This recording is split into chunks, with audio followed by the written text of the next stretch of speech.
Sa huling bahagi ng Metro Manila Leg ng GMA Masterclass Election 2025, Dapat Totoo Series, tinalakay ang ilang election topics tulad ng kapangyarihan ng mga Gen Z. Nakatutok si Von Aquino. Mabibigat na isyu at hamon kaugnay ng eleksyon ang tinalakay ng mga kapuso personalities sa harap ng mga estudyante mula sa 17 universidad at kolehiyo sa NCR sa pagtatapos ng GMA Masterclass Election 2025 Dapat Totoo Series NCR Leg. Kabilang narito ang mga problema ng sistema ng eleksyon sa Pilipinas na tinalakay ng award-winning documentarist at GMA Integrated News Anchor na si Atong Araulio. Kaya hinimok ni Araulio ang mga estudyante na i-exercise ang kanilang karapatan kahit hindi panahon ng eleksyon. Kung gusto natin makakita ng mga pagbabago, dapat hindi natin tigilan. Huwag tayong umasa sa eleksyon lamang, kundi araw-araw i-exercise natin ang ating karapatan bilang mga mamamayang Pilipino at ipaglaban natin ang mga pagbabago na gusto nating makita. Tinalakay naman ang isa pang award-winning documentarist at broadcast journalist na si Sandra Aguinaldo ang tungkol sa vote buying at vote selling. Don't think that this is not about you or this does not affect you.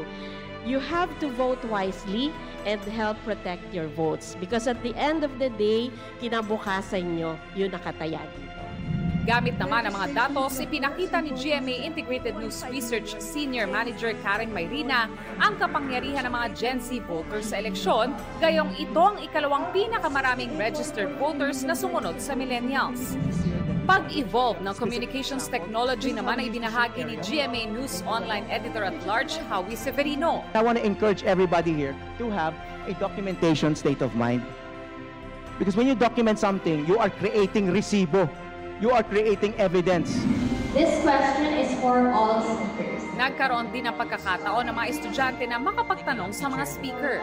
How can they choose their candidate? How do you reconcile these two expectations? GMA Masterclass, Dapat Totoo. At sa huling bahagi ng NCR Leg ng GMA Masterclass Election 2025 Dapat Totoo Series, pasasalamat ang pinaabot natin sa mga paaralang nakiisa sa ating panata ngayong eleksyon. University, maraming salamat po.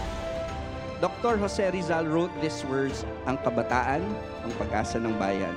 We are hopeful you will try to live up to his words, just as we are hopeful you will join us in upholding an honest and truthful election, and further join us in our fight against misinformation and disinformation.